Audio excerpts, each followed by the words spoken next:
The first video of lecture 4 will concern some other differentiation rule, which is called the chain rule. You can find it in section 2.4 of the book, so we are in lecture 4. To illustrate this rule, I will use one example. So let us take the following function, capital F of x equals sine of x squared. Now the question, of course, is what is the derivative of this function? Now, as we have seen, f is in fact a composition of two functions, small f and g, where g, what is the function g? Well, first we take x squared and we feed x squared into the sign, so this small f is equal to sine of x. Now we know that these functions have derivatives. The derivative of the function g of x is equal to 2 times, we'll put 2 down, x to the power 2 minus 1, so it's equal to 2x. And the derivative of the function small f of x is equal to cosine x.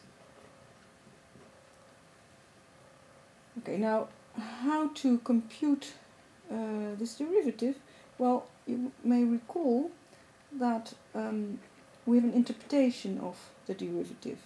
So if we look at the difference of the function evaluated at some point x plus h, and we subtract f of x, this capital F of x, then this is approximately equal to the error in the input, which is x plus h minus x, which is equal to h, multiplied by the derivative at the point where we're looking at. So this derivative is in fact the factor by which the error in the input blows up. Now we can compute this error in a different way by looking at these functions g and f. So we start with the function the function g. So this is equal to x squared in this case. So g of x is x squared. We look at points x and x plus h. So we have an error of size h. Now what happens with this error? As in the case of capital F, this error is scaled by a factor which is equal to the derivative of this function g. Now, so the output here is g of x plus h and g of x respectively, when we feed in x plus h or x. And this difference here in output is something like h multiplied by, so the difference is the input multiplied by the derivative of g evaluated at point x. Okay, now this g we feed into our function small f, and similarly we feed this difference in output of the function g, we feed in as an error into our function small f. So small f is sine of x, we make a small picture of it. We feed in these functions, these values, small g of x and g of x plus h.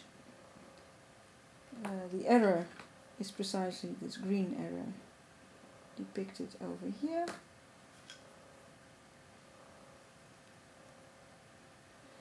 And this error is now blown up by a factor which is related to the derivative of the function f.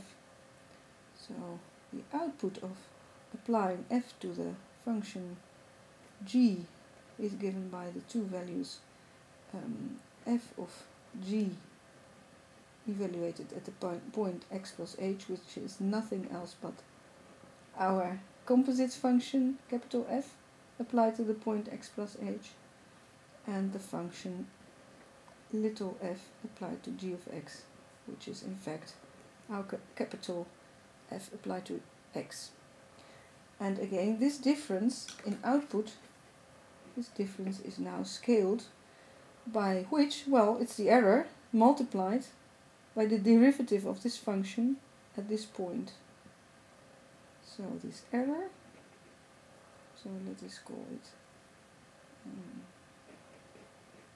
error, and error is also approximately equal to this difference, this error over here, which is, well, h times the derivative of g evaluated at point x multiplied by the derivative of this function f calculated at this point g of x. So we get little f prime applied to g of x.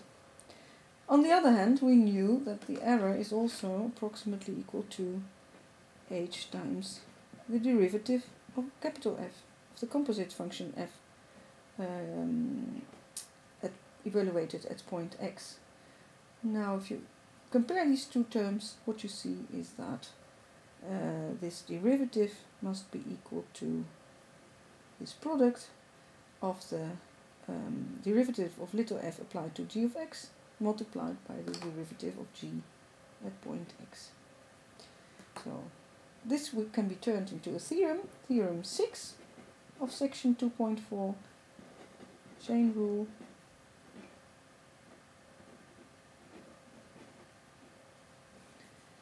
And it states the following thing: if we have two functions f and g, both differentiable,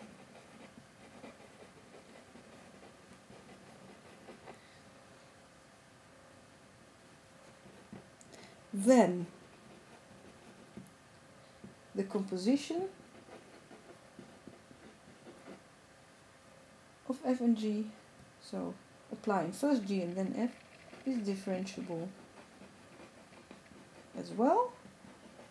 And we can calculate the derivative by taking the derivative of the function we apply first, applied to the point x, and then feed the obtained value g of x into the derivative of f. What do we get in our example?